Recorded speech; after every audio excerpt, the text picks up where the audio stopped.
시청자 여러분 안녕하세요. 2025년 11월 15일 하트앤서울 복음방송에서 보내드리는 주안의 하나 진행의 강승규입니다. 지난 한 주도 갈보리의 십자가 앞에 겸손히 나아가 우리를 구원하신 하나님의 은혜를 찬송하며 감사함으로 주어진 삶을 살아가신 여러분 되셨기를 소망합니다. 다윗이 이스라엘의 왕으로 있던 시대에 다윗에게는 아주 충성스러운 제사장 두 명이 있었습니다. 한 명은 아비아달이었고 또 한 명의 이름은 사독이었죠. 아비아달은 사울 왕이 다윗을 죽이려 할 때에 다윗의 편에 선 제사장이었습니다. 그는 사울 왕에 의해서 자신의 아버지인 아히멜렉 대제사장이 죽을 때에 대제사장의 에봇을 가지고 다윗에게로 도망하여 다윗의 보호 아래에 들어갑니다. 그리고는 다윗을 충성스럽게 섬겼죠. 하지만 안타깝게도 아비아달은 말년에 다윗의 네 번째 아들 아도니아가 스스로 왕이 되려 할 때에 다윗 왕에게 그 뜻을 묻지 않고 군대 장관 요압과 함께 아도니아의 편에 섰습니다. 어쩌면 그는 다윗의 아들들이 죽었기에 아도니아가 왕이 되는 것이 당연한 것으로 생각하고 아도니아의 편에 섰는지도 모르겠습니다. 하지만 다윗은 아도니아가 아닌 그의 동생 솔로몬을 왕으로 세우지요. 이로 인해 아비아달은 솔로몬이 왕이 되자 대제사장의 지위를 박탈당하고 예루살렘에서 추방되어 자신의 고향 아나돗으로 돌아가 삶을 마감합니다. 첫 찬양 함께 하신 후에 계속해서 말씀 나누겠습니다.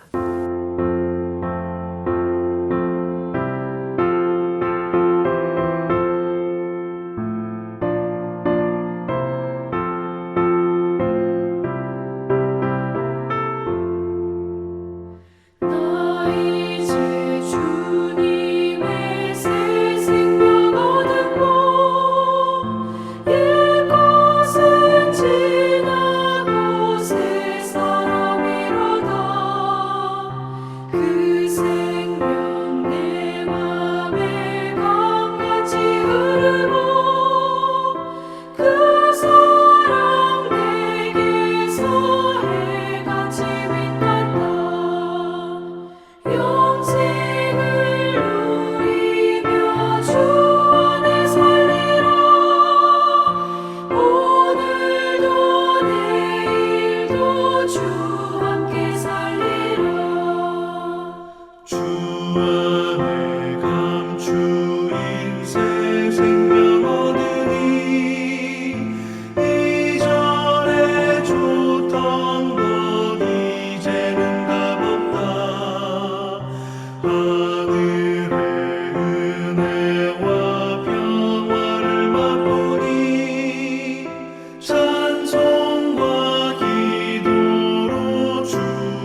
사실 아비아달은 사무엘이 어릴 적 대제사장이었던 엘리 대제사장의 후손입니다.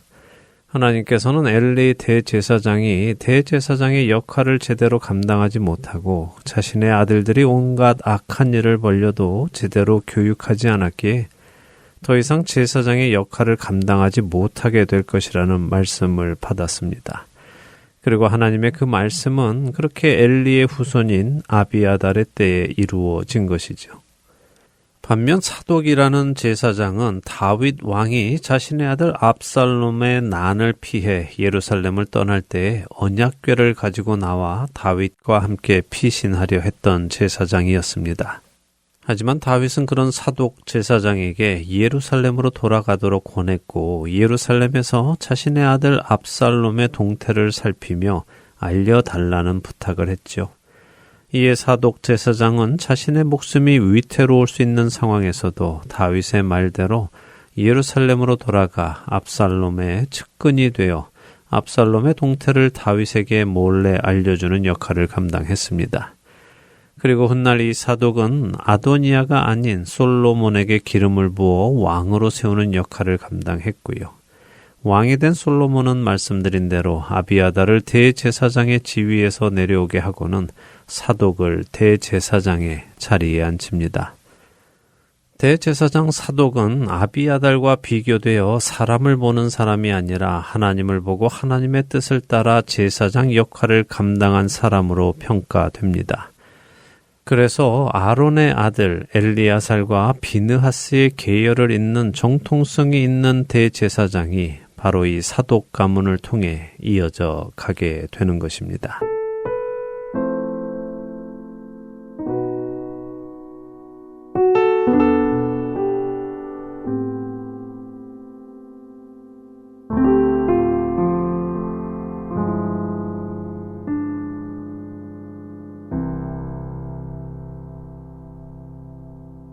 너 예수께 조용히 나가 내 모든 짐 내려놓고 주 십자가 사랑을 믿어 죄 사함을 너 받으라. 주 예수께 조용히 나가 내 마음을 쏟아놓으라. 늘은 미리 보시는 주님 그 은혜를 베푸시리. 주 예수의 은혜를 입어 내 슬픔이 없어지리. 내 이웃을 늘 사랑하여 너 받은 것 거저주라. 주 예수께 조용히 나가 내 마음을 쏟아놓으라. 늘은 미리 보시는 주님 그 은혜를 베푸시리.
신약 성경에 오면 유대 백성들을 다스리던 지도층을 이루는 양대 산맥을 볼 수 있습니다. 하나는 바리새파이고 또 하나는 사두개파이지요.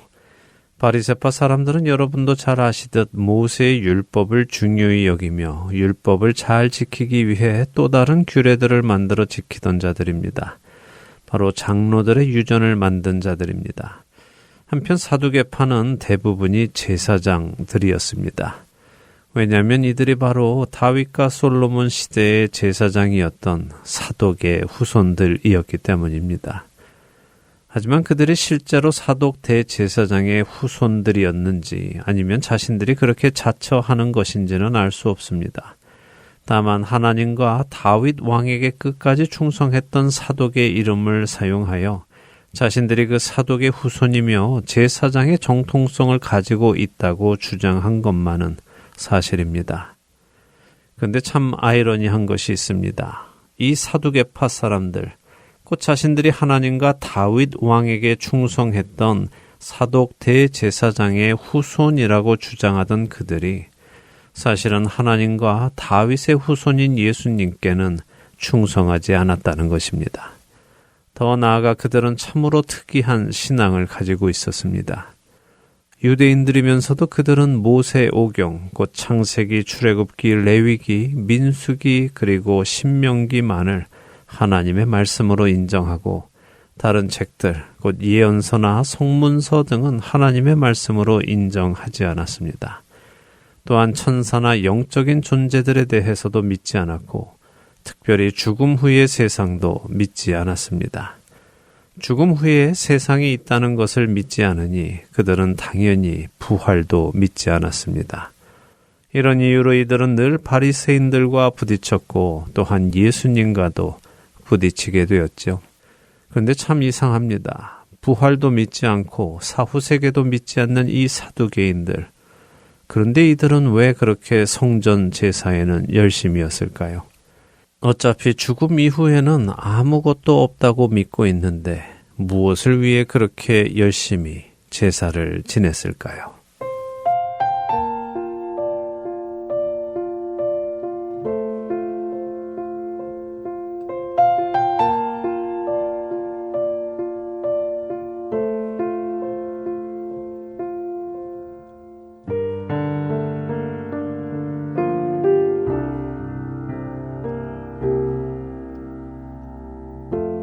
삶의 작은 일에도 그 마음을 알기 원하네. 그 길, 그 좁은 길로 가기 원해.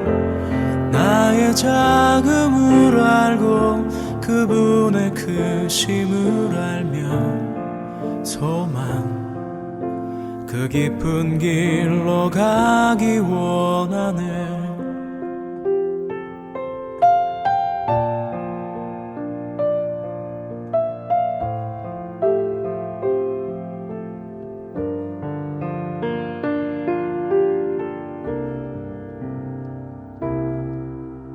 저 높이 솟은 산이 되기보다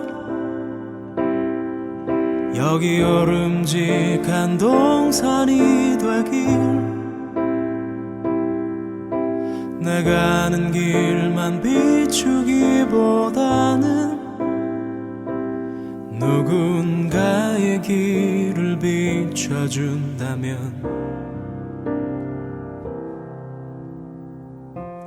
내가 노래하듯이 또 내가 얘기하듯이 살길, 난 그렇게 죽기 원하네. 삶의 한 절이라도 그분을 담기 원하네.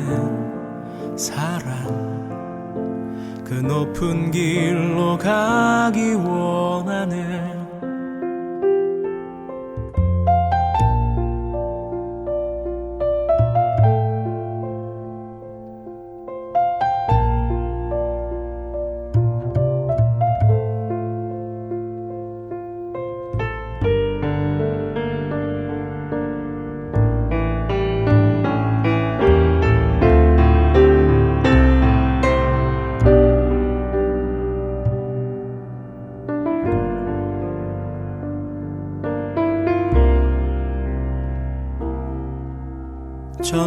솟은 산이 되기보다 여기 오름직한 동산이 되길 내가 아는 길만 비추기보다는 누군가의 길을 비춰준다면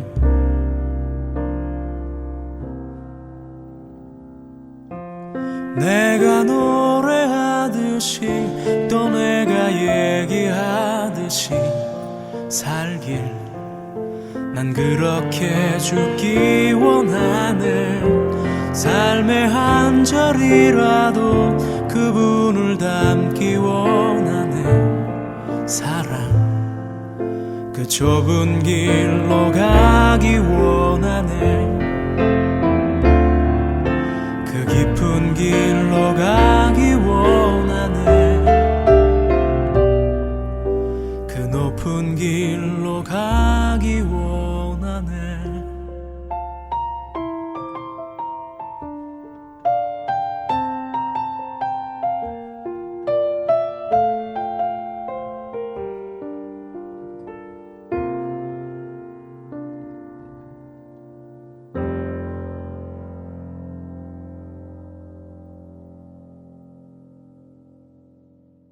청취자 여러분과 함께 기도하는 1분 기도 시간으로 이어드립니다. 오늘은 워싱턴주 시애틀 지역 블레싱 교회의 김성보 목사님께서 기도를 인도해 주십니다. 하트앤서울 복음방송 1분 기도 시간입니다. 저는 시애틀 블레싱 교회를 섬기는 김성보 목사입니다. 오늘 함께 나눌 기도 제목은 우리가 사는 땅, 바로 도시를 위한 기도입니다. 1910년까지만 해도 세계 인구의 약 10% 정도만 도시에 살았다고 합니다. 그런데 오늘날의 도시 인구는 전체 세계 인구의 50% 이상을 기록하고 있으며 유엔의 예측에 따르면 2050년에는 전 세계 인구의 3분의 1을 넘는 68.4%가 도시에 거주하게 될 것이라고 말하고 있습니다. 도시가 선교의 중심지로 변화되고 있다는 중요한 증거가 되는 통계라고 할 수 있습니다. 사람이 많이 오가고 돈과 물자가 점점 더 왕성해지며 문화의 다양성이 존재하는 도시에는 그만큼 영적인 도전도 많이 있습니다. 죄와 어둠의 문화가 쉽게 퍼져나가고 수많은 종교들이 함께 어우러지고 있습니다. 사람들은 다양성을 인정한다는 명분 아래 점점 더 절대적인 하나님의 가치를 잃어버리고 있습니다. 점점 더 개인주의화되어가는 사람들의 마음속에 사랑은 식어지고 마음은 팍팍해집니다. 그래서 어떤 사람들은 더 이상 세상에는 소망이 없다고 말하기도 합니다. 그런데 하나님은 여전히 도시 가운데 소망을 가지고 계십니다. 저희가 함께 동역하는 홈리스 사역 단체는 시애틀 다운타운에 교회를 개척했습니다. 그 교회의 이름은 Hope is Alive, 소망은 살아있다는 이름의 교회입니다. 흑인 목사님이 백인들과 아시안들과 히스패닉들과 다양한 성도님들과 함께 예배를 드리면서 홈리스들을 섬깁니다. 그러면서 그 목사님은 말씀합니다. 시애틀의 인본주의적인 문화 속에 사람들은 소망이 없다고 말하지만 그 차가운 문화 가운데에서도 소망이신 예수님은 살아계시다고 말입니다. 그래서 그 교회 이름을 Hope is Alive라고 정했다고 말씀하십니다. 안정된 기반을 추구하고 화려함을 따라가는 도시의 문화를 섬김과 사랑의 문화로 바꾸어갈 복음의 선한 영향력은 바로 그렇게 우리가 드리는 기도와 헌신과 예배를 통해 시작될 수 있습니다. 우리의 기도 소리는 살아있는 소망의 메아리가 되어서 우리가 사는 땅에 예수님의 은혜의 빛을 비추게 될 것입니다. 이 시간 여러분이 사는 도시를 위해서 기도하시기를 바랍니다. 운전하며 출퇴근하며 오가는 모든 거리들마다 예수님의 은혜의 빛이 비추어지기를 간절히 기도하시기 바랍니다.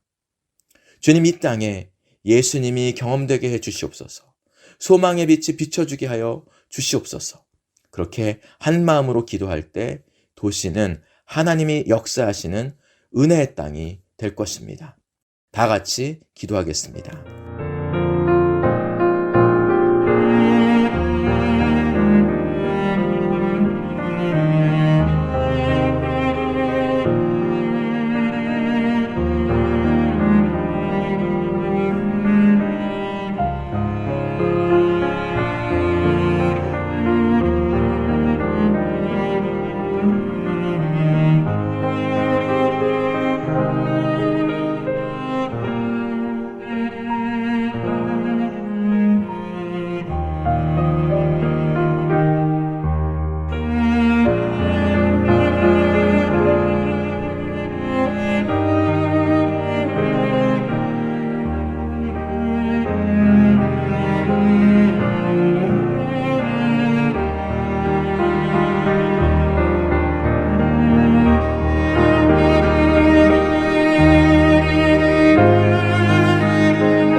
은혜로우신 하나님 아버지, 이 시간 우리가 살고 있는 도시를 위해 기도합니다. 하나님, 이 도시에는 수많은 사람들이 살고 있습니다. 하나님, 요나에게 말씀하신 것처럼 이 도시에는 좌우를 분별하지 못하고 하나님을 알지 못하고 살아가는 사람들이 너무나도 많습니다. 주님께서 요나에게 말씀하실 때에 내가 어찌 그들을 내버려둘 수 있느냐? 좌우를 분별치 못하는 이 사람들을 어찌 내가 그대로 놔둘 수 있느냐고 안타까운 마음으로 요나에게 말씀하셨던 것처럼 그 마음을 기억하며 이 시간 우리가 사는 도시를 위해 기도합니다. 사람들은 소망이 없다고 말합니다. 세상의 문화가 점점 더 세속화되어 가고 있어서 변화의 가능성이 없다고 말하는 사람들도 있지만 예수님은 영원히 살아계십니다. 소망이신 예수님은 영원히 살아계십니다. 우리가 기도를 멈추지 아니하고 이 도시의 변화를 위해서 간구할 때에 주님께서는 은혜로 함께해 주실 줄 믿습니다. 겸손과 사랑으로 섬기는 손을 거두지 않게 하여 주시옵소서. 예수님을 우리 마음 가운데 소망으로 품고 꺼지지 않는 은혜가 임하기를 간절히 기도하게 하여 주시옵소서. 다민족들이 살아가는 이 도시들에 하나님의 은혜를 나눌 그 한 사람 되게 해 주시옵소서. 두려움에 빠져 내 몸 하나 지키기 위해 마음을 쏟는 것보다 하나님의 마음으로 기도의 자리, 예배의 자리, 섬김과 복음을 전하는 자리를 지키며 살아가는 우리들이 되게 해 주시옵소서. 그리하여서 이 도시 가운데에 우리 삶의 등불 되시고 인도자 되시는 성령님의 놀라운 역사가 임하게 하여 주시옵소서. 복음의 빛이 비춰지게 하여 주시옵소서. 예수님의 사랑을 경험하고 주께로 돌아오는 역사가 있게 하여 주시옵소서. 그렇게 우리 삶을 이끄시며 우리의 도시를 변화시키실 주님의 사랑에 감사드리며 예수님의 이름으로 기도드렸사옵나이다. 아멘.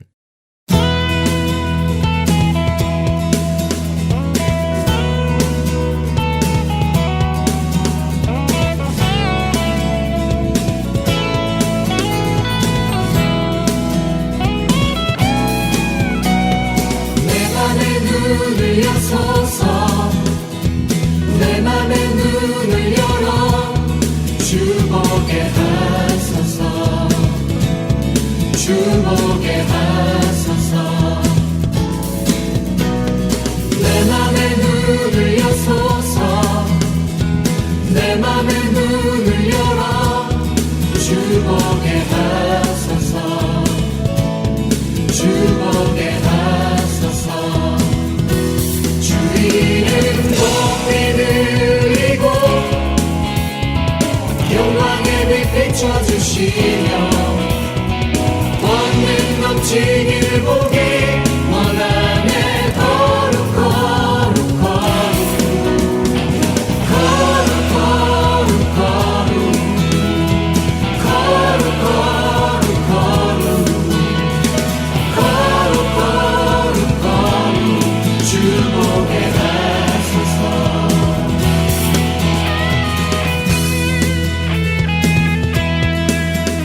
주목해 하소서 주목해 하소서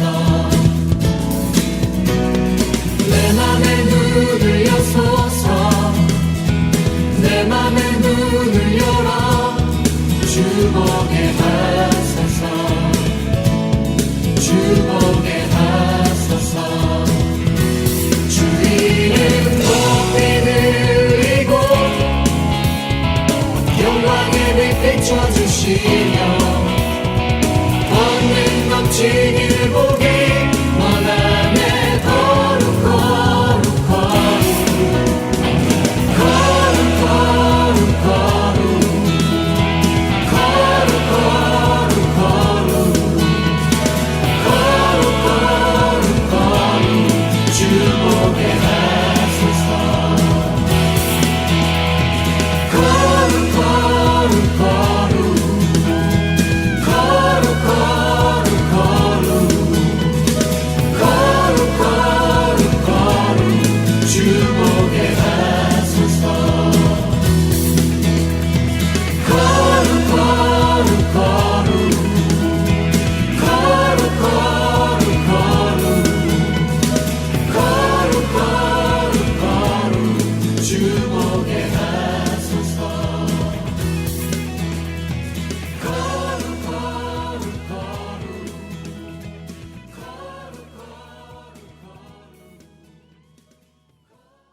할텐 서울 복음 방송은 지난 2000년 3월부터 오늘 현재까지 순수 복음만을 전하고 있는 선교회입니다. 매주 댁에서 CD나 MP3 CD로 방송을 들으실 수 있고 스마트폰 앱이나 팟캐스트, 카카오톡과 홈페이지, 그리고 유튜브를 통해 여러분의 스마트폰에서 들으실 수 있습니다. 매주 토요일에 새로운 방송이 업데이트되고 있으며 4시간의 한국어와 1시간의 영어, 1시간의 일본어로 복음을 전하고 있습니다. CD 신청이나 방송을 듣는 방법에 도움이 필요하신 분들은 방송사 사무실 전화번호 602-866-8999로 해주시면 안내해 드리겠습니다.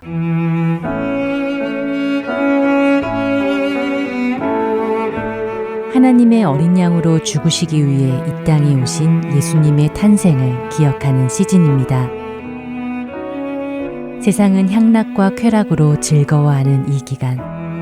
그러나 그리스도인들은 나를 위해 죽으시기 위해 기꺼이 이 땅에 오신 그리스도로 인해 기뻐해야 합니다. 세상 속에 살면서도 세상과 같지 않은 참된 빛과 소금으로 살아가는 할텐 서울 복음 방송 애청자 여러분이 되시기를 바랍니다.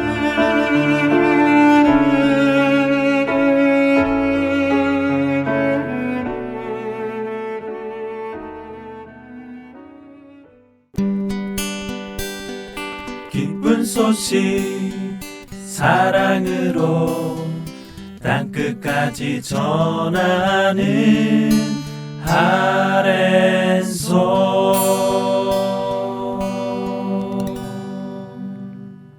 신약 성경의 첫 번째 책 마태복음을 통해 예수님을 만나는 시간입니다. 마태와 만나는 예수님 함께 하시겠습니다.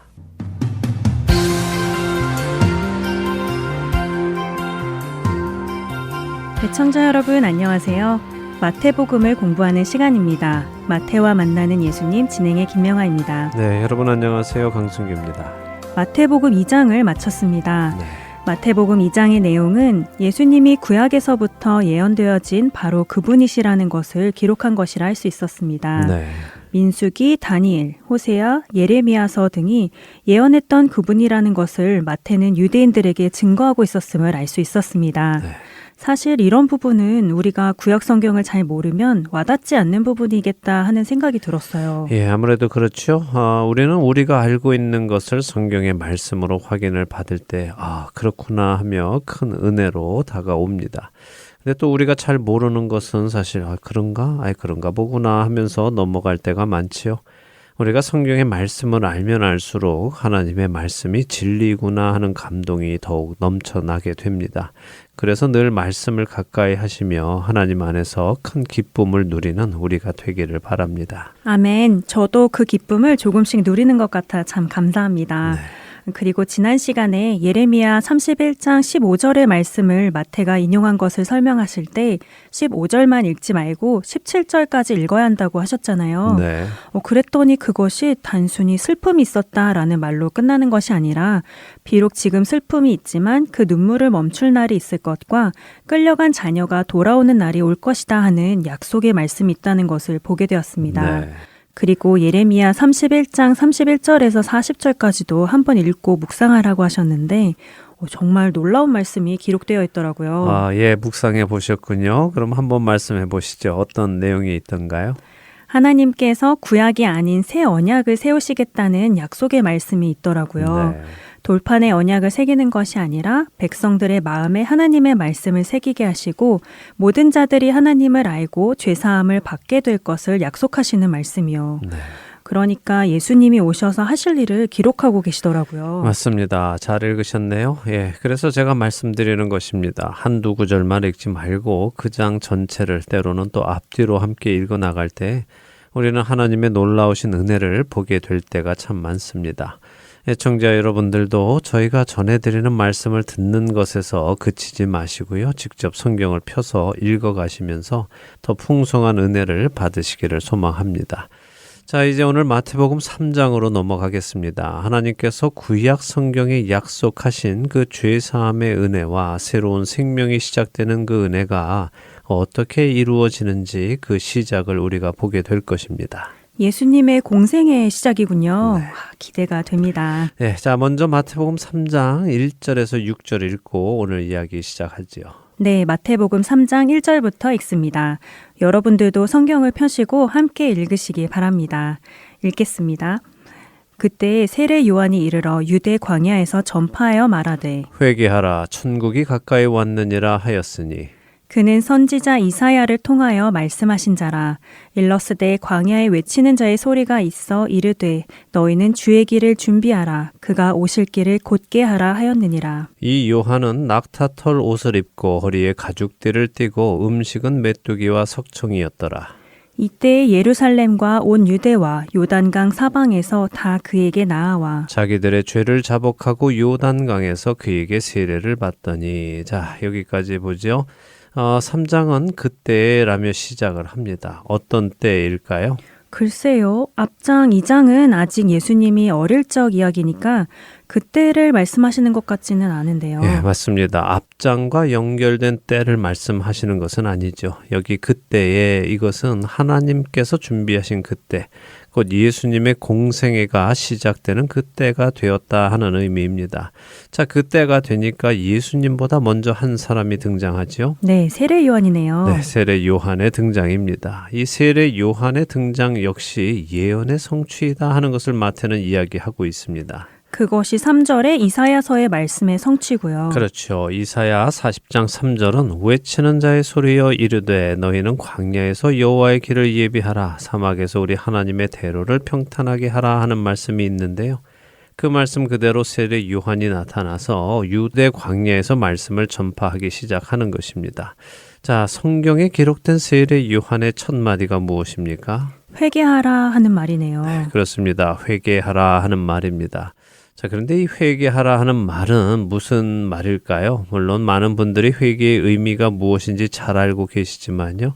또 의외로 많은 분들이 회개의 의미를 잘 모르시거나 또 자신만의 생각을 가지고 계신 분들도 계십니다.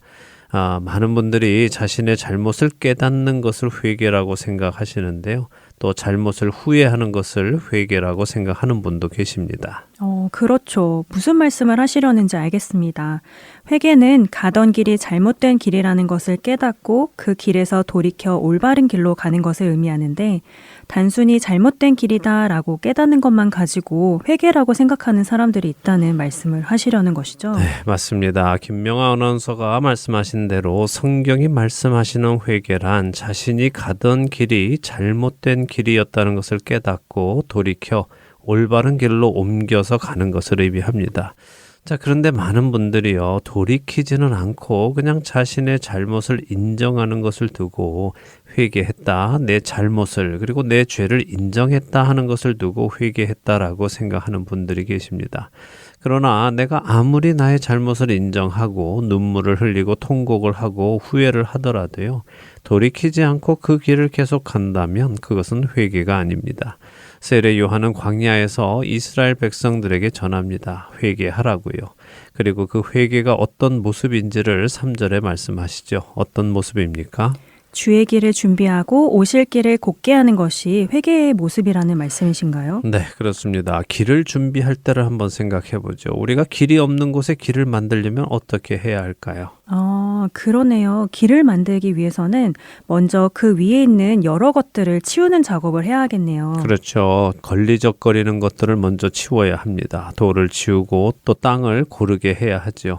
굽은 길은 바르게 해야 한다고 여기 말씀하시죠. 네. 주님이 내게로 오실 수 있도록 나의 삶을 그렇게 치우고 다듬고 곧게 하는 것, 그것이 곧 회개입니다.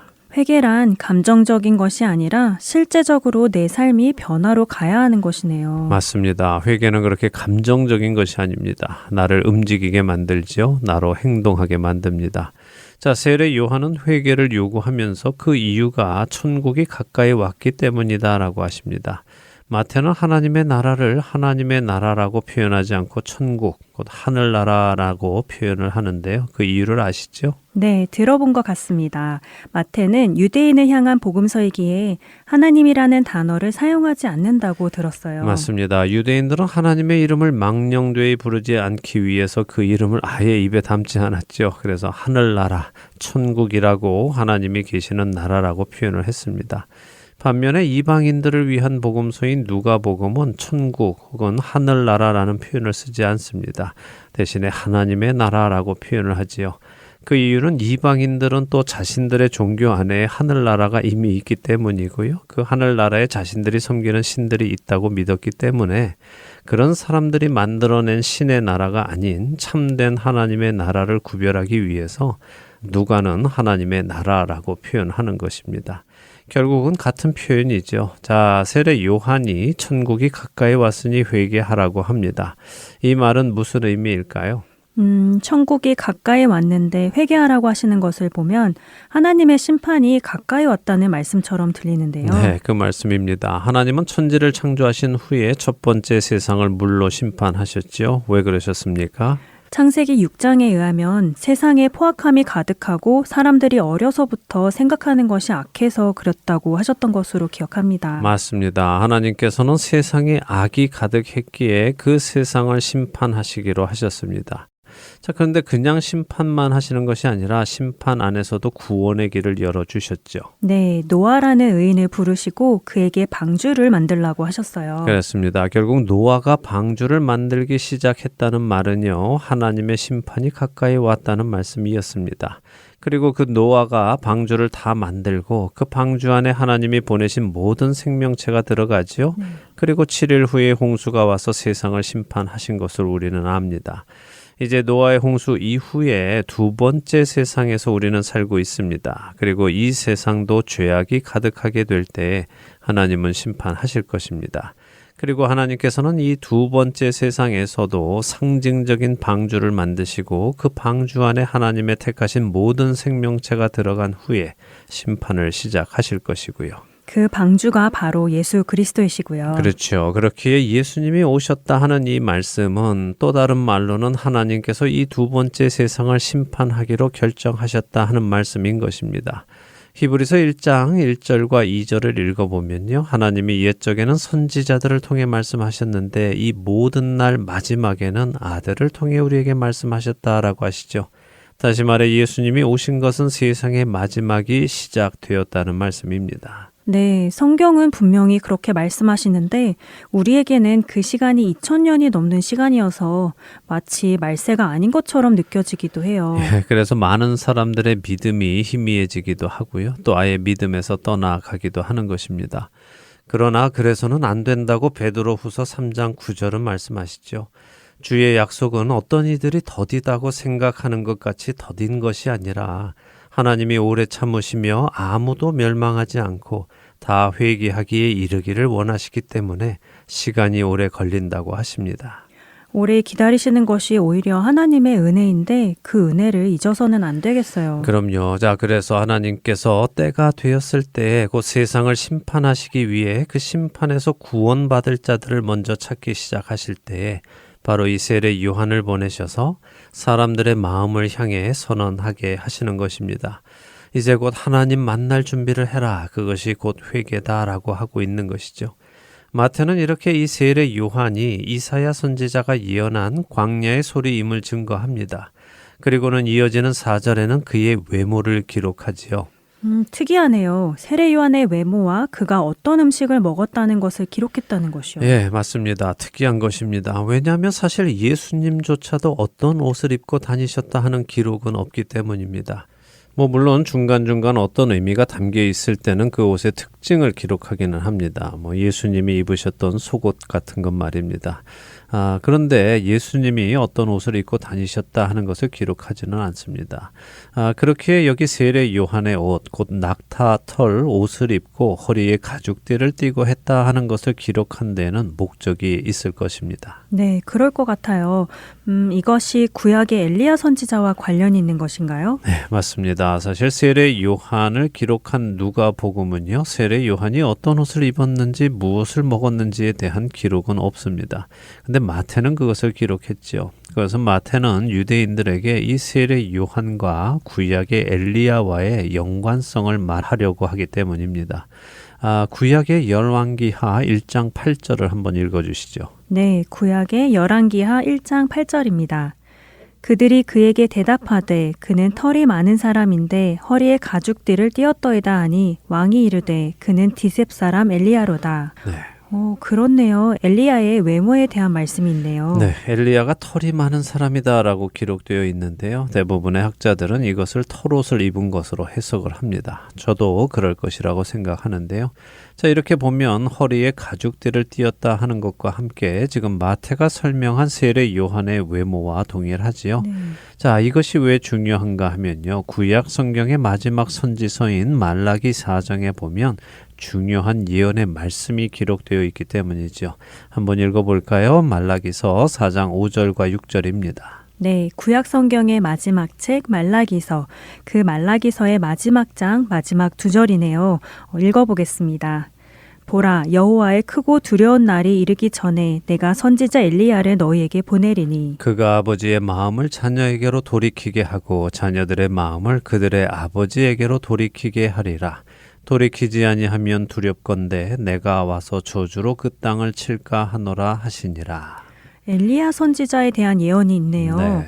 하나님께서 크고 두려운 날이 이르기 전에 엘리야 선지자를 보내시겠다고 하셨어요. 맞습니다. 하나님의 심판의 날이 이르기 전에 하나님께서는 엘리야 선지자를 보내셔서 아버지이신 하나님의 마음을 자녀들에게로 또 자녀들의 마음을 하나님 아버지께로 돌이키게 하실 것이라고 약속하셨습니다. 물론 이것은 단일 사건은 아닙니다. 자주 드리는 말씀이지만 하나님은 본체를 앞두고 계속해서 그와 닮은 샘플을 보내주시면서 하나님의 말씀이 이루어질 것을 계속해서 확인시켜 주시죠. 그래서 예수님의 초림 때에 엘리야의 성정을 가진 세례 요한이 와서 백성들의 마음을 하나님께로 돌리는 일을 했습니다. 그런데 이 일은 예수님의 재림, 곧 예수님께서 심판자로 다시 오시기 전에 또 한 번 일어날 것입니다. 그때에도 누군가 엘리야의 성정을 가진 자가 와서 이스라엘 백성들의 마음을 하나님께로 돌려놓는 일이 있을 것입니다. 혹시 그것이 요한계시록에 예언된 두 선지자 아닌가요? 예전에 함께 읽는 계시록을 진행할 때 나누어 주셨던 것 같아요. 예, 맞습니다. 요한계시록 11장에 예언된 두 증인이 있죠. 그 두 증인이 하늘을 닫아 예언하는 날 동안 비가 오지 못하게 한다고 하시면서 엘리야가 생각나는 그리고 또 모세가 생각나는 일들을 합니다.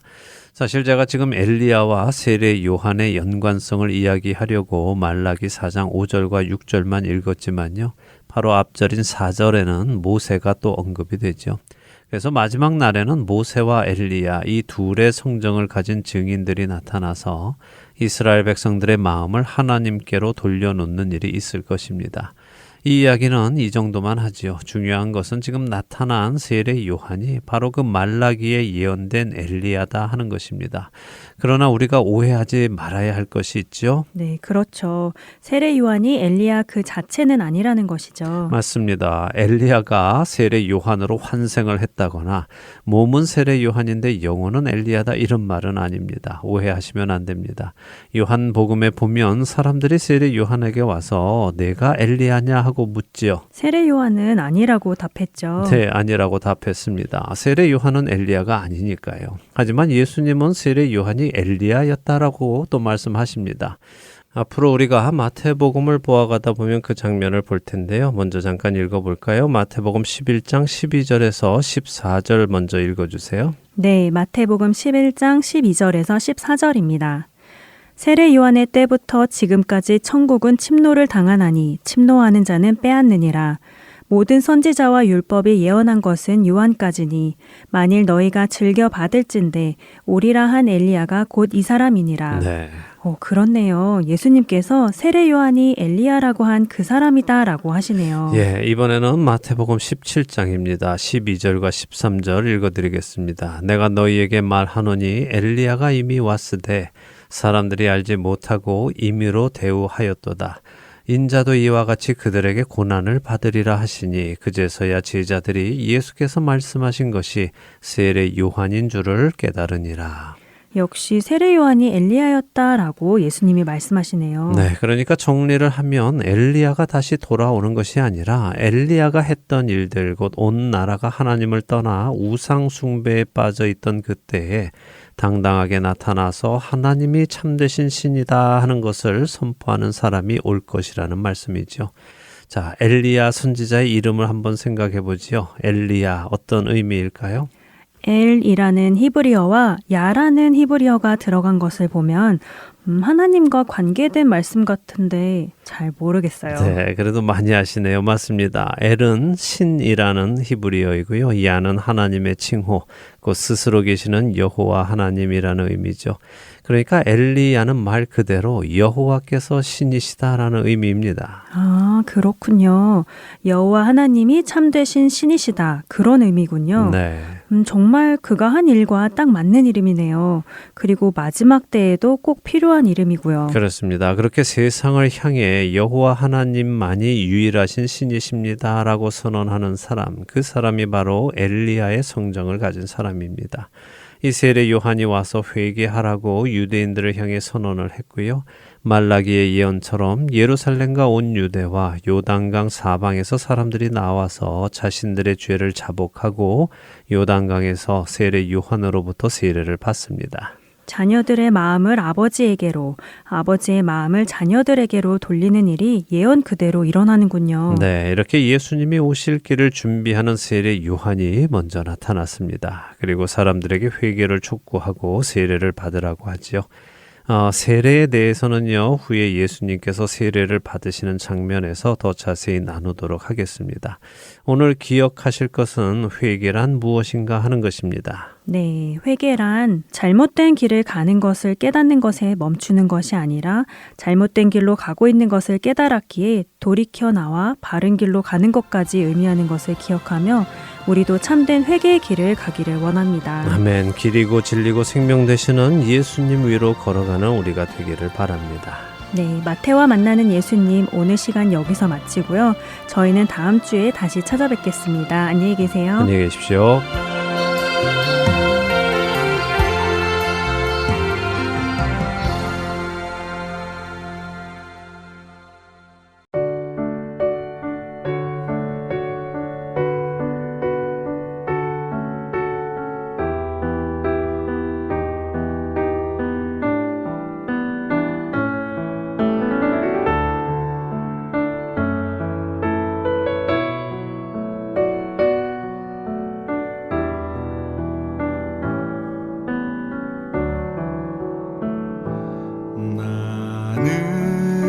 나는 소리요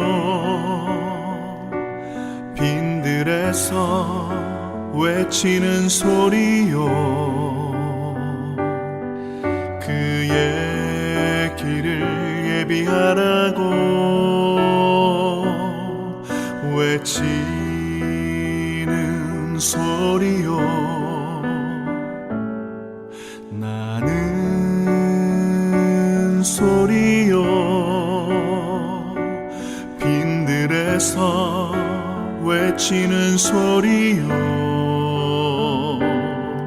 그의 길을 예비하라고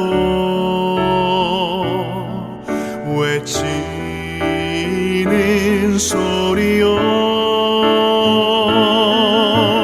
나는 물로 세례를 주나 그는 성령으로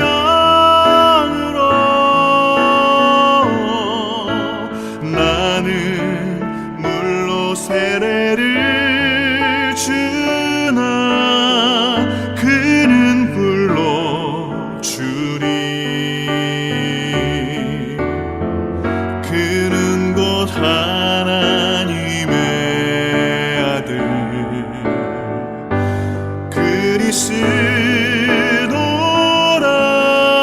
그리스도라 나는 소리요 빈들에서 외치는 소리요 그의 길을 예비하라고 외치는 소리요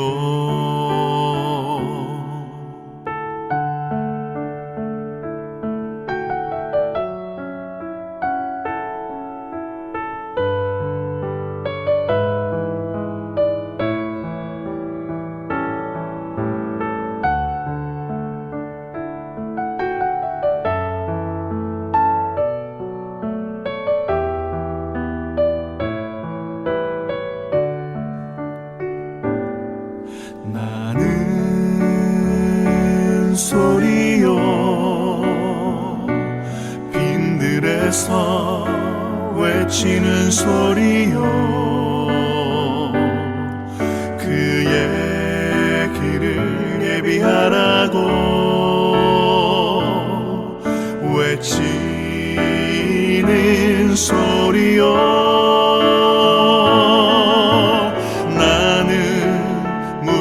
세례를 주나 그는 성령으로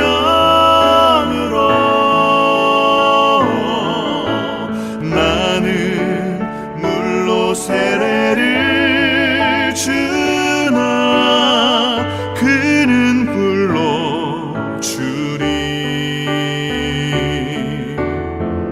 그는 곧 하나님의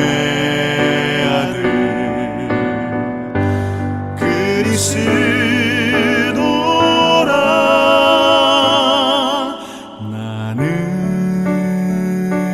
소리요 빈들에서 외치는 소리요 그의 길을 예비하라고 외치는 소리요 나는 소리요 빈들에서 외치는 소리요 그의 길을 예비하라고 외치는 소리요 그의 길을 예비하라고 외치는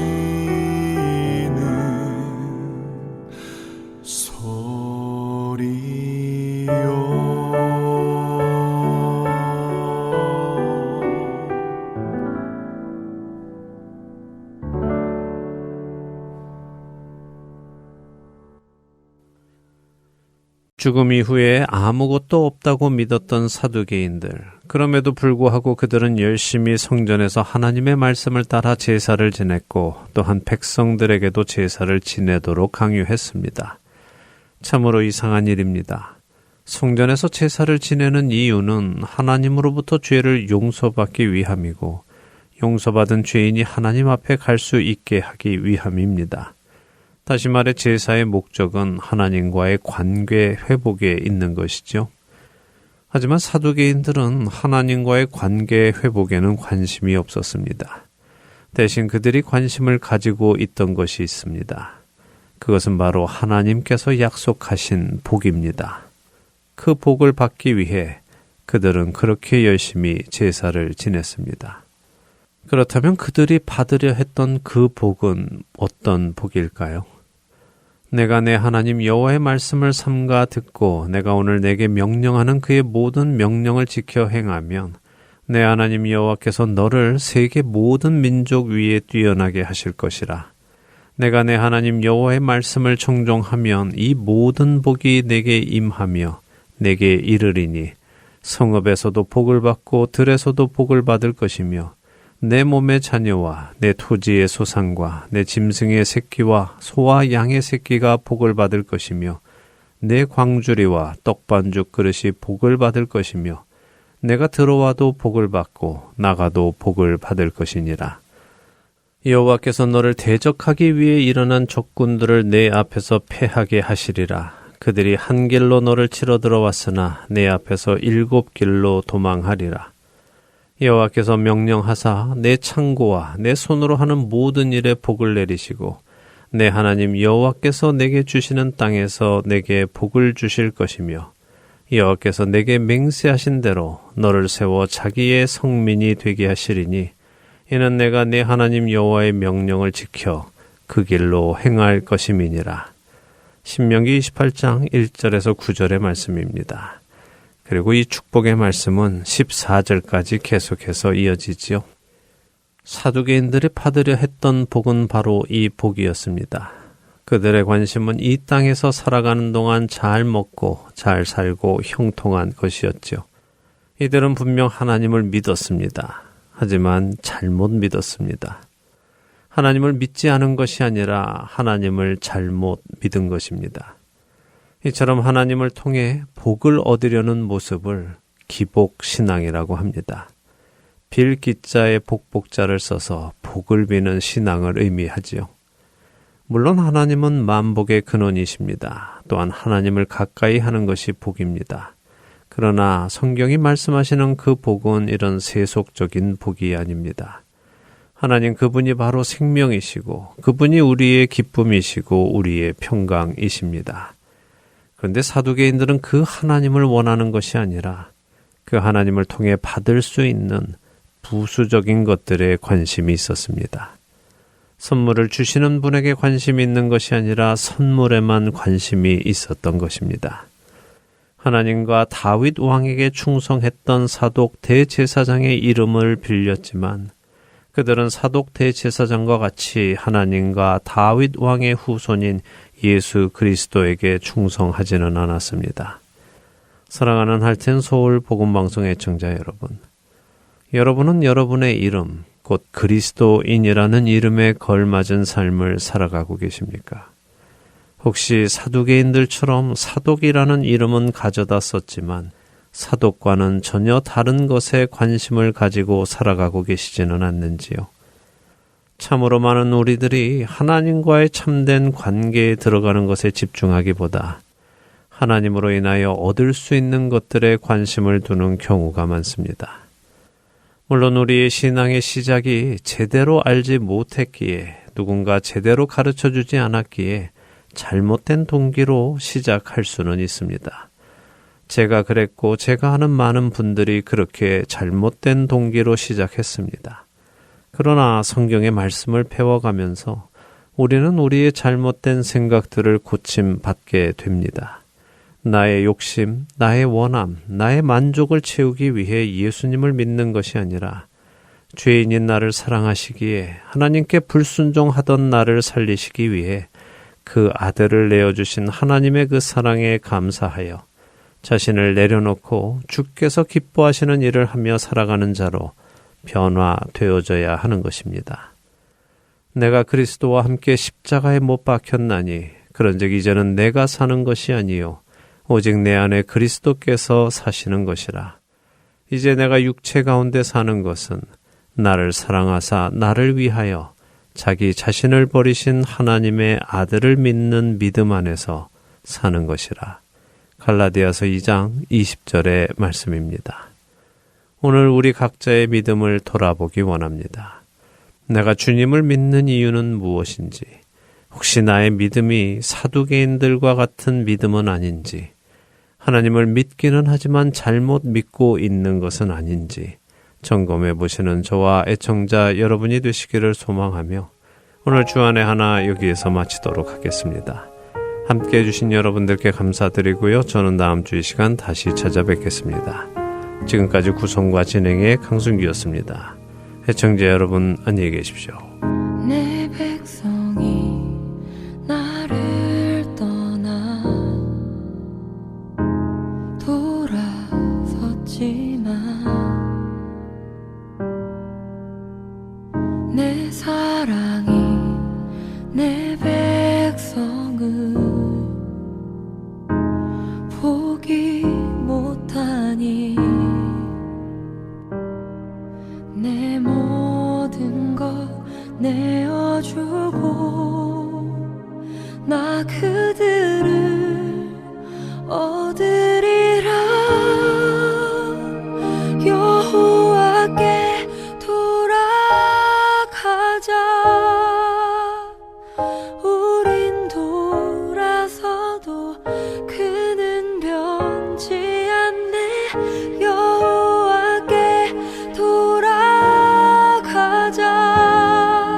우린 넘어져도 그 사랑 영원하네.